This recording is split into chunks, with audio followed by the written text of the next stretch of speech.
Ďakujem veľmi pekne. Je veľmi cítiť, že ten parlament sa vymenil v predošlom volebnom období. Vždy, keď som to predložila, tak tu bol zástup kufov a ešte neviem akých iných poslancov a ma tu upalovali na hranici. Teda neviem, či sa mám tešiť alebo byť smutná, že ste sa neprihlásili nikto do rozpravy. Ja nebudem zdržiavať, viem, že o 7:00 končíme.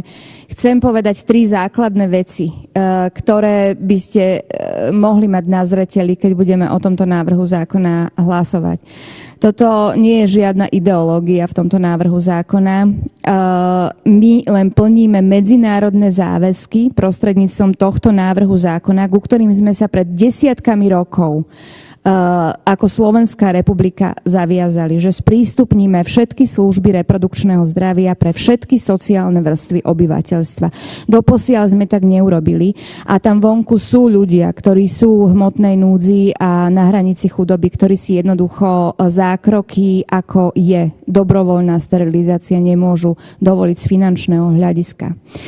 Po druhé, my dávame týmto návrhom len možnosť voľby, ktorú dnes veľká časť obyvateľstva, a nemyslím tým iba ženy, myslím tým aj mužov, lebo zákroky ako sterilizáciu vo vyspelých krajinách podstupujú predovšetkým muži. Dnes títo ľudia tú možnosť voľby nemajú. Opäť rozhoduje len finančné hľadisko, je to pre nich nedostupná služba reprodukčného zdravia. A po tretie, reaguje tento návrh naozaj na aplikačnú prax. Skutočne som sa rozprávala s mnohými ľuďmi aj v rámci rómskych osád, ktorí by privítali takúto možnosť. Áno, sú to v prvom rade ženy.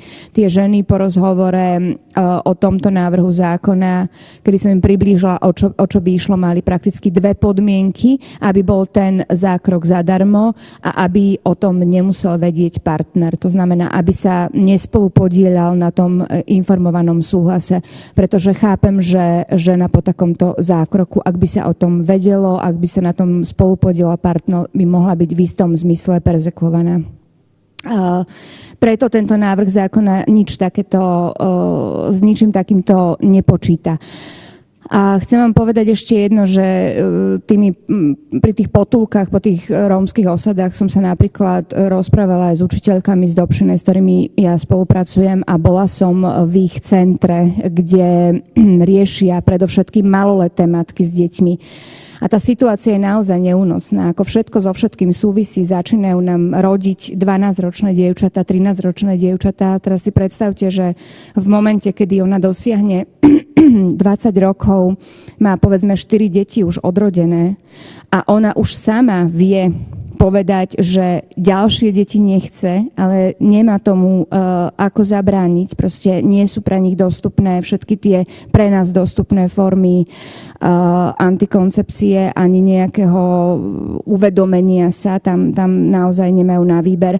A už tá 20-ročná dievčina so 4 deťmi mi vie povedať, že by podstúpila takýto zákrok. Naozaj by ho chcela, úplne dobrovoľne by napísala takú žiadosť a nechala by si vykonať sterilizačný zákrok, pretože ona ani nevie, či sa dokáže reálne postarať o tie deti, ktoré už sú na svete.